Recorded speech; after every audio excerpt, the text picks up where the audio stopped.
Hello dear viewers, अस्सलाम वालेकुम। This is me Farmanullah Khan. आज की इस इम्पॉर्टेंट वीडियो में हम बायोस्टेट के यूनिट नंबर 3 को डिस्कस करेंगे, जो कि हमारे पास है मेजर ऑफ सेंट्रल टेंडेंसी। आज की इस वीडियो में हम इस यूनिट को भी एक्सप्लेन करेंगे और इसके साथ इस यूनिट को जो इम्पोर्टेंट पॉइंट्स है जो आपके एग्जाम में आ सकते हैं, तो हम उन पॉइंट्स को भी मेंशन करेंगे ताकि आने वाले एग्जाम्स में आपके लिए आसानी हो। इस यूनिट को हमने दो पार्ट्स में डिवाइड किया है। पार्ट फर्स्ट का वीडियो लेक्चर ये है, पार्ट सेकंड का वीडियो लेक्चर ऑलरेडी मेरे यूट्यूब चैनल पर मौजूद है, जिसकी वीडियो का लिंक मैंने इस वीडियो के डिस्क्रिप्शन में दिया है, तो वहीं से जाकर आप इस यूनिट के सेकंड पार्ट को देख सकते हैं। सबसे पहले तो आप लोगों के ज़हन में ये क्वेश्चन आएगा कि मेजर ऑफ सेंट्रल टेंडेंसी जो इस यूनिट का नेम है, तो ये किसे कहते हैं। किसी भी डेटा, कोई भी इंफॉर्मेशन, कोई भी नंबर्स जब क्लस्टर होती है मीन पे, मीडियन पे, मोड पे, मतलब किसी भी डेटा का मीन, मीडियन, मोड, ये चीजें उसकी सेंट्रल टेंडेंसी कहलाते हैं। अब इनकी मेजरमेंट जो है उसको कहते हैं मेजर ऑफ सेंट्रल टेंडेंसी, और वो आज की इस वीडियो लेक्चर में हम आप लोगों को बताएंगे कि किसी भी डेटा का मीन जो है वो आपने किस तरह फाइंड आउट करना है, किसी भी डेटा का मीडियन आपने किस तरह मेजर करना है, किसी भी डेटा का मोड क्या होता है, और इन तीनों के एडवांटेजेस क्या है, डिसएडवांटेजेस क्या है। तो ये तीन आज की इस वीडियो में हम डिटेल के साथ आप लोगों को बताएंगे, और जो रिमेनिंग पार्ट होगा इस यूनिट का, तो वो हमने इस यूनिट के सेकंड पार्ट में एक्सप्लेन किया है, और उसका भी वीडियो लेक्चर मेरे यूट्यूब चैनल पर मौजूद है। इसी तरह बायोस्टेट के और लेक्चर्स के लिए आप लोग हमारा चैनल सब्सक्राइब करें, क्योंकि बायोस्टेट का फुल कोर्स के वीडियोस, लेक्चर और एमसीक्यूज वीडियो आप लोगों को मेरे चैनल पे मिलेंगे। तो चलो स्टार्ट कर लेते हैं इस यूनिट को। जैसा कि मैंने आप लोगों को स्टार्ट में बताया कि मेजर ऑफ सेंट्रल टेंडेंसी में मीन, मीडियन, मोड ये चीज़ें आती हैं कि हम किस तरह फाइंड करते हैं, इसके एडवांटेजेस क्या होंगे, डिसएडवांटेजेस क्या होंगे। तो सबसे पहले हमारे पास है मीन। देखो, मीन जो है इसको हम नॉर्मल अल्फाज में कहते हैं एवरेज, औसत। तो ये क्या होता है कि value about which observation tend two cluster, मतलब ये है कि जो एवरेज होता है तो ये तमाम जो वैल्यूज होते हैं ये उनका एक मुश्तरका नंबर होता है, कि हम क्या करते हैं कि ये हम उन तमाम का एवरेज लेते हैं कि जितने भी हमारे पास वैल्यू है एक डेटा में, वो क्लस्टर करते हैं इस मीन के ऊपर। किस तरह कि computed by addition of value magnitude of all observation in the sample and divide the sum of the by the number of observations. देखो, हमारे पास एक वैल्यू है या एक डेटा है जिसमें डिफरेंट नंबर्स हैं। अब उनका मीन क्या होगा कि हमने उन तमाम नंबर्स को आपस में प्लस करना है, उससे जो हिस्सा आता है फिर उसको जितने नंबर है उतने नंबर्स पे डिवाइड करना है। तो इससे हमारे पास मीन आता है, जिसको आम अल्फाज में हम एवरेज कहते हैं, और ये एवरेज उन तमाम नंबर्स का होता है।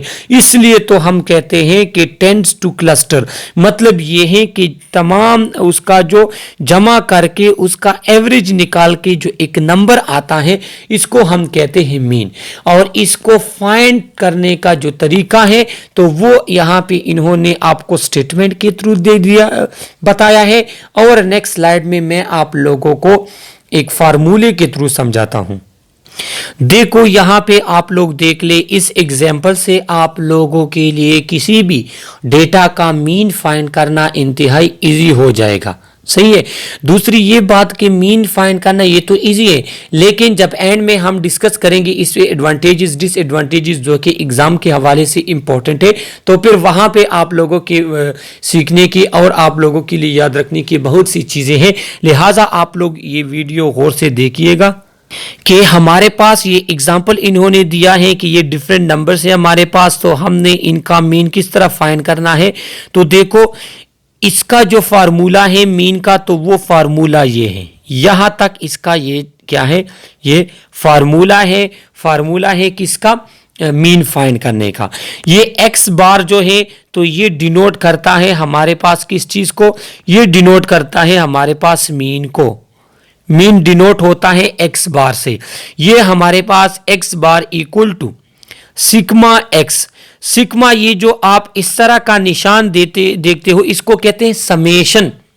इसका मतलब ये है कि ये जितने भी हमारे पास ये 1 नंबर 2 3 4 5 6 ये जितने भी नंबर हैं इनके लिए x यहां पे यूज हुआ है। तो सिग्मा का मतलब ये है कि ये 1 x 2 3 ये तमाम x को हमने प्लस करना है। जिस तरह यहां पे इन्होंने क्या किया, यहां पे इन्होंने प्लस किया है, जमा किया है। इसके बाद इसको हम डिवाइड करेंगे n पे। n क्या है हमारे पास, n है इनकी तादाद। देखो 1 2 3 4 5 6 ये तादाद में 6 है तो यहां पे 6 लिखा है। सही है। तो ये क्या है हमारे पास, ये हमारे पास है मीन के फाइंड करने का तरीका, फार्मूला। एक्स बार मीन को डिनोट करता है। एक्स जो है ये एक नंबर को, सिग्मा एक्स मतलब ये जितने भी नंबर हमारे पास डेटा में होंगे उनको हम प्लस करेंगे, फिर उनका जो प्लस उसको हम डिवाइड करेंगे इनकी तादाद पे। ये हमारे पास तादाद में 6 है तो हम 6 पे डिवाइड करेंगे और इसका नंबर आ जाता है 120। तो 120 का मतलब ये है कि ये जो 120 है ये इन तमाम नंबर का हमारे पास क्या है, मीन है। और ये मीन फाइंड करने का आसान सा फार्मूला है। सही है। जब भी अगर एग्जाम में इस तरह का नंबर आ जाता है और वो आपसे कहते हैं कि इसका मीन क्या होगा, तो सिंपल जितने भी नंबर्स इन्होंने दिए हैं आप उसको जमा करोगे और फिर जो आपसे जो आंसर आता है उसको फिर डिवाइड करेंगे उस नंबर्स ऑफ डेटा, जितने भी उन्होंने आपको डेटा दिए हैं उसके नंबर्स पे आप उसको डिवाइड करोगे। सही है। और अभी ये यहाँ पे आप लोगों को बता रहे हैं, जो ऑलरेडी मैंने आपको बता दिया कि जो एक्स बार सिंबल है ये किस चीज को डिनोट करता है, मीन को डिनोट करता है। मतलब ये है कहाँ पे एग्जाम वगैरह में अगर एक्स बार आ जाए तो आप लोगों को पता होना चाहिए कि ये मीन की बात हो रही है। और ये सेकंड पार्ट जो है ये भी ऑलरेडी मैंने बता दिया कि जी the second part of equation show how this quantity is computed or the formula. मतलब ये आपको फार्मूला बताता है कि सिग्मा एक्स, ये जो सिग्मा ये जो साइन है तो ये समेशन का साइन है, मतलब जमा करना। और एक्स जो है ये हमारे पास हिंसे है तो ये एक हिंसा, दूसरा, तीसरा, चौथा, पांचवा, छठा, तो इनको हम जमा करेंगे। नीचे n इनकी तादाद है तो ये तादाद में 6 है तो हम नीचे तादाद लिखेंगे और जो हमारे पास आंसर आएगा तो ये मीन कहलाएगा। यहां पर इन्होंने आपको बताया भी है कि the sigma symbol summation tell us to sum all the individual X. मतलब जितने भी हिंस है इनको आपने जमा करना है। और जो हमारे पास उसमें n है तो इसका मतलब क्या है कि we must divide by n, that is number of observation. मतलब ये है कि आपके पास कितने हिंस है, हिंसों को जमा नहीं, सिर्फ उनकी तादाद। तो तादाद 6 है तो हमने इसको 6 पे डिवाइड किया है। सही है। तो ये किसी भी डेटा के लिए मीन फाइंड करने का आसान सा फार्मूला है कि x bar is equal to sigma x divide by n। Sigma x उन नंबर्स को आपस में जमा करना है, डिवाइड बाई n उनको उनकी तादाद पे डिवाइड करना है, तकसीम करना है। इसके बाद सेकंड हमारे पास आ जाता है मीडियन, जो कि सेंट्रल टेंडेंसी में सेकंड है, वो हमारे पास है median. Median is the middle value of the measurement when they are arrange in ascending और डिसेंडिंग ऑर्डर। क्या है कि मीडियन किसे कहते हैं, किसी भी डेटा का दरमियान वाला हिस्सा जो है उसको हम कहते हैं मीडियन।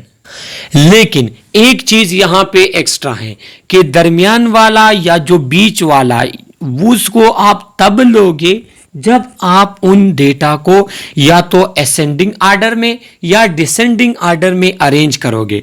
असेंडिंग आर्डर किसे कहते हैं, छोटे से बड़े की तरफ जाना, जिस तरह 1 2 3 4 5 6 7 8 9 10, इसको कहते हैं असेंडिंग आर्डर। और डिसेंडिंग आर्डर इसके उलट को, मतलब बड़े से छोटे हिस्से की तरफ जब आप आते हो कि 10 9 8 7 6 5 4 3 2 1 इस तरह।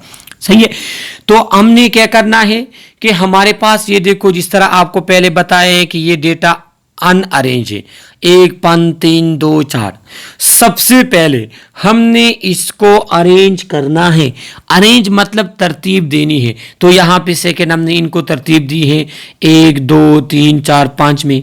अब मैंने जब इसको तरतीब दी तो इसमें जो दरमियान वाला हिस्सा होगा, नंबर होगा, वो मेरा मीडियन कहलाएगा। मिसाल के तौर पे 1 2 3 4 5, ये 5 हिस्से है, इसमें दरमियान वाला क्या है, 3 आता है। 3 के इस साइड पे 2 हिस्से, 3 के इस साइड पे 2 हिस्से, तो ये 3 जो है ये हमारे पास है इस डेटा का मीडियन। सही है। तो हम मीडियन इस तरह फाइंड आउट करते हैं कि हमारे पास जितनी भी डेटा होगी उसको हम अरेंज करेंगे तरतीब में, या तो असेंडिंग आर्डर में या डिसेंडिंग आर्डर में। उसके बाद जो दरमियान वाला हिस्सा होगा वो हमारे पास मीडियन कहलाएगा। अब आपके जहन में एक क्वेश्चन आ सकता है कि सर अगर हमारे पास हिस्से इस तरह हो कि दरमियान में 2 हिस्से आते हैं, मिसाल के तौर पे जिस तरह ये 3 है, 3 के इस सेट पे अगर हमारे पास यहां पे मैं 6 लगा लूं, सही है, तो फिर हम 3 नहीं ले सकते। 3 लेंगे तो इस सेट पे 2, दूसरे सेट पे 3 आते हैं, तो इसमें दरमियान में ये 2 हिस्से आते हैं। तो इसके लिए फिर हम मीडियन कैसे फाइंड आउट करेंगे, तो वो अभी हम आपको बता दें।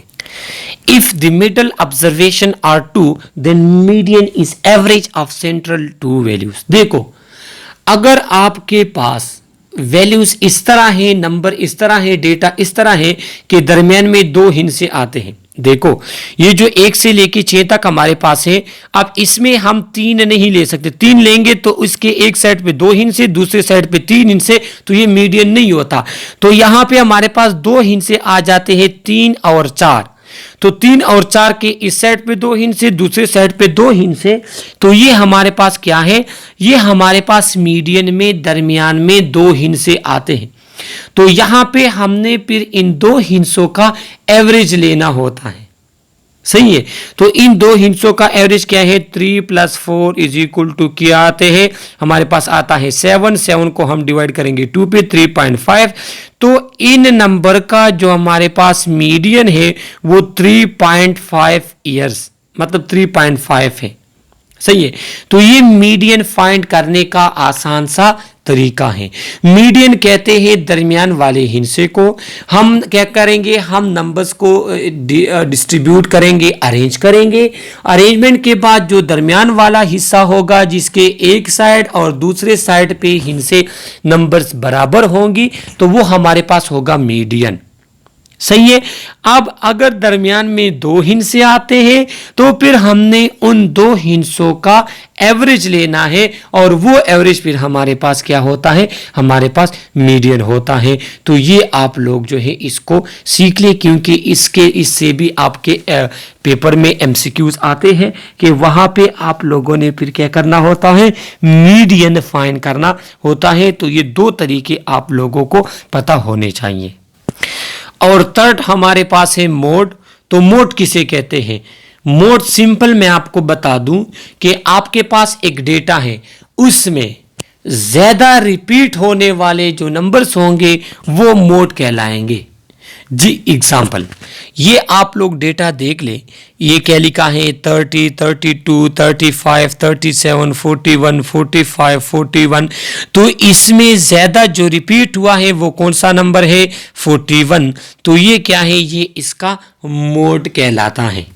तो किसी भी उसमें डेटा में एक नंबर अगर एक से ज्यादा दफा आया है तो ये उसका मोड कहलाते हैं। सही है। किसी भी वैल्यू में या किसी भी डेटा में एक से ज्यादा मोड हो सकते हैं। जिस तरह इन्होंने यहाँ पे एग्जांपल दिया है, तो ये एग्जांपल देख ले। तो ये जो हमारे पास डेटा है जिसमें हमारे पास 30, 32, 35, 37, 41, 45, 41, 32, तो इसमें क्या है, इसमें एक से ज्यादा मोड है। 32 और 32 ये एक मोड हो गया, 41 दूसरा मोड हो गया, तो इसके 2 मोड है। अब इंपॉर्टेंट बात है एमसीक्यूज के लिए कि हमारे पास एक डेटा में मीन जो होगा वो सिर्फ और सिर्फ 1 होगा।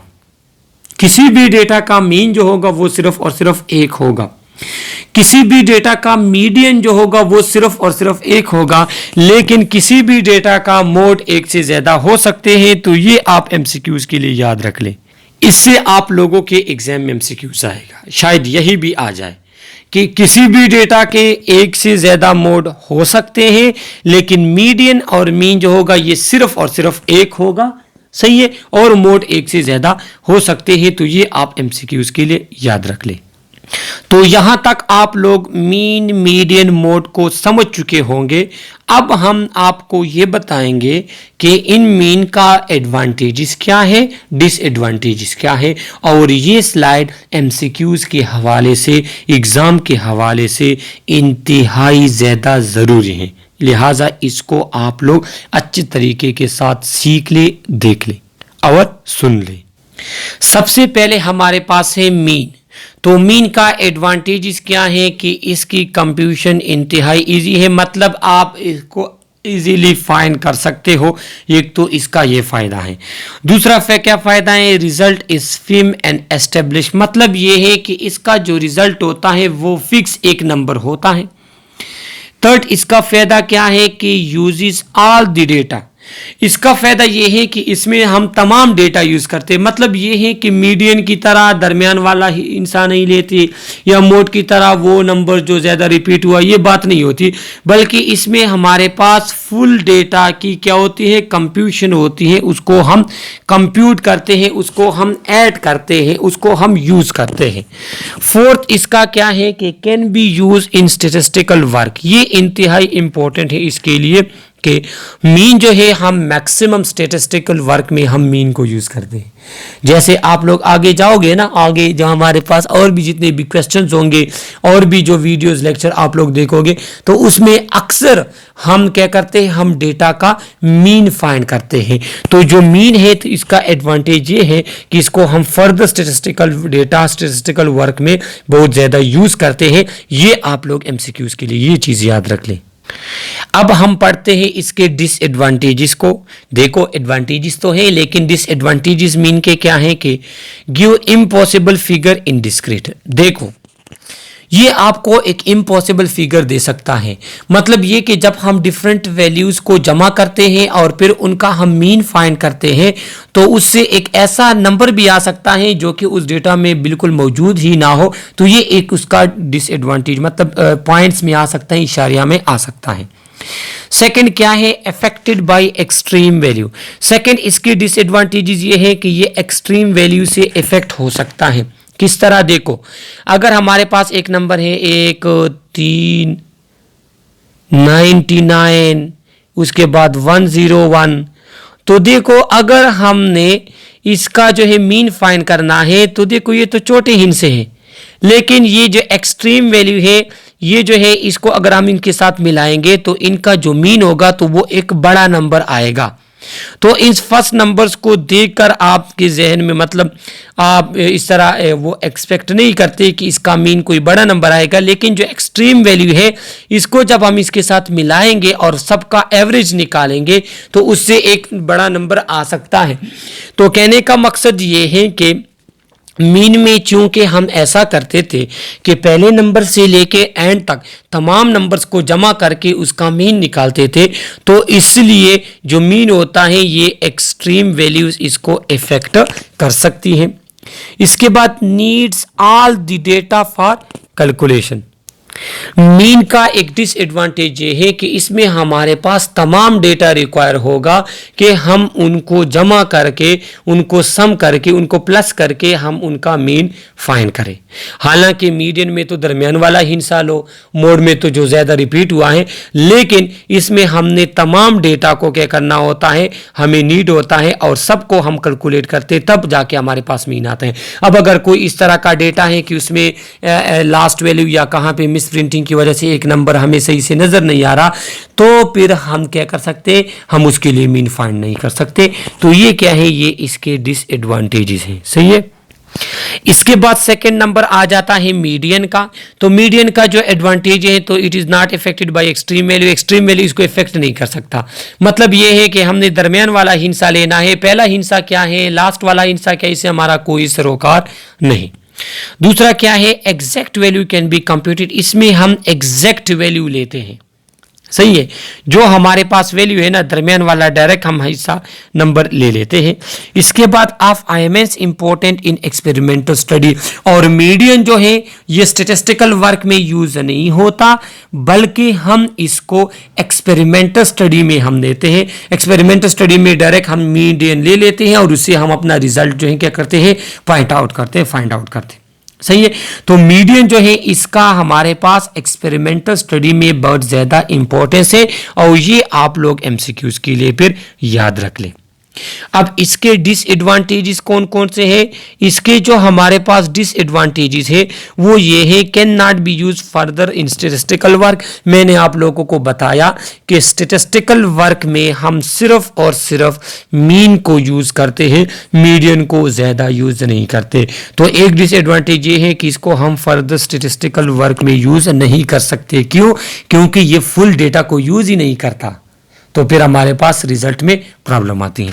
दूसरा क्या है, it needs order to data, इसके लिए एक एक्स्ट्रा चीज हमने ये करनी होती है कि हमने डेटा को तरतीब देना होगा, जो हमसे एक्स्ट्रा टाइम लेगा, एक्स्ट्रा एनर्जी लेगा, कि जो जितनी भी डेटा होगी हम उसको अरेंज करेंगे, तरतीब देंगे। इसके बाद does not comprise of all data, इसका एक नुकसान यह है कि इसमें हम फुल बाय फुल डेटा नहीं लेते, बस दरमियान वाले दो हिस्से लेते हैं, बाकी फुल डेटा नहीं लेते, जिसकी वजह से हमारे पास मिस्टेक्स आ सकती हैं।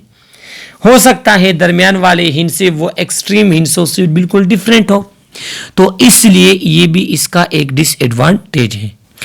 एंड में हमारे पास आता है मोड। तो मोड क्या है कि mode is not affected by extreme value, mode जो है वो भी एक्सट्रीम वैल्यू उसको इफेक्ट नहीं करता, ये भी इसके एडवांटेजेस है। हिस्टोग्राम कैन बी ऑब्टेन, ये एमसीक्यूज के हवाले से इंपॉर्टेंट है। देखो मीडियन में जो था एक्सपेरिमेंटल स्टडी वाला, लेकिन यहां पे हिस्टोग्राम, मोड जो है ये हमें हिस्टोग्राम देता है। हिस्टोग्राम हमारे पास ग्राफिकल रिप्रेजेंटेशन ऑफ डेटा है, जो कि बायोस्टेट के सेकंड यूनिट में, जिसका वीडियो लेक्चर ऑलरेडी मेरे यूट्यूब चैनल पर मौजूद है, उसमें हमने आप लोगों को बताया है कि हिस्टोग्राम हम फ्रीक्वेंसी के लिहाज से डेटा की हम क्या करें, ग्राफिकल रिप्रेजेंटेशन करते हैं। And easy to find and understand, ये इंतहाई ईजी है, इसको हम इजीली फाइंड करते हैं और अंडरस्टैंड करते हैं। सही है, ये आप लोग एमसीक्यूज के लिए याद रख लें। लेकिन मोड के डिसएडवांटेज क्या है? बिल्कुल इसी तरह के देयर में be more than one mod, एक डेटा में एक से ज्यादा मोड हो सकते हैं, तो फिर हम कौन सा मोड लेंगे? 2-3 लेंगे तो फिर भी हमारे पास एक्यूरेसी कम आती है, तो ये भी इसका एक डिसएडवांटेज है। दूसरा ये है कि does not represent all data, ये फुल डेटा को रिप्रेजेंट नहीं करता, तो वो भी सही बात है। इसमें हम उन हिस्सों को लेते हैं जो एक से ज्यादा दफा रिपीट होती हैं। और तीसरा क्या है, not used in further statistical work, इसको भी हम फर्दर स्टैटिस्टिकल वर्क में यूज नहीं कर सकते। तो ये हमारे पास मोड के डिसएडवांटेजेस हैं। अब इस स्लाइड के एमसीक्यूज को आप लोग देख लें। सबसे पहले मीन का जो इंपॉर्टेंट एमसीक्यूज, देखो पढ़ना तो पूरा स्लाइड है, लेकिन जो इंपॉर्टेंट मेन पॉइंट्स है वो आप देख ले मेरे लिहाज से। जो फर्स्ट क्या है कि जो मीन है ये स्टैटिस्टिकल वर्क में यूज होता है, तो ये आप एमसीक्यूज के लिए याद रख लें। दूसरा ये है कि ये एक्सट्रीम वैल्यू इसको इफेक्ट कर सकता है मीन को, तो ये मीन में 2 एमसीक्यूज हो गए। मीडियन में ये हम एक्सपेरिमेंटल स्टडी में हम यूज करते हैं, ये एक्सपेरिमेंटल स्टडी में हम इसको मीडियन को ज्यादा यूज करते हैं, और इसमें आपके पास ये स्टैटिस्टिकल वर्क में यूज नहीं होता, ये स्टैटिस्टिकल वर्क में यूज नहीं होता, ये मीडियन के एमसीक्यूज है। इसके बाद मोड, मोड हमारे पास हिस्टोग्राम देता है, हिस्टोग्राम ग्राफिकल रिप्रेजेंटेशन है डेटा का, और ये ऑलरेडी मैं यूनिट नंबर 2 में वीडियो लेक्चर में एक्सप्लेन कर चुका हूं, और ये भी हम स्टैटिस्टिकल वर्क में या डेटा में हम यूज नहीं करते। तो इसी स्लाइड की ये एमसीक्यूज आप लोग अपने एग्जाम के लिए देख लें। तो ये मेजर ऑफ सेंट्रल टेंडेंसी का यूनिट नंबर 2 था।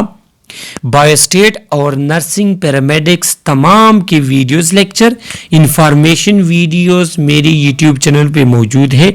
अगर आप लोगों ने हमारा चैनल सब्सक्राइब नहीं किया तो प्लीज़ हमारे चैनल को सब्सक्राइब करें, बेल आइकन प्रेस करें ताकि हर आने वाली वीडियो का नोटिफिकेशन आपको मिल सके।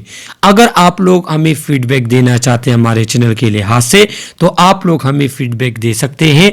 अगर आप लोग हमसे कांटेक्ट करना चाहते हैं किसी भी हेल्प के लिए तो इस यूनिट के डिस्क्रिप्शन में मेरा ईमेल मौजूद है, मेरे इंस्टाग्राम आईडी का लिंक मौजूद है, तो आप लोग हमसे इंस्टाग्राम पे कांटेक्ट कर सकते हैं। Okay, thank you.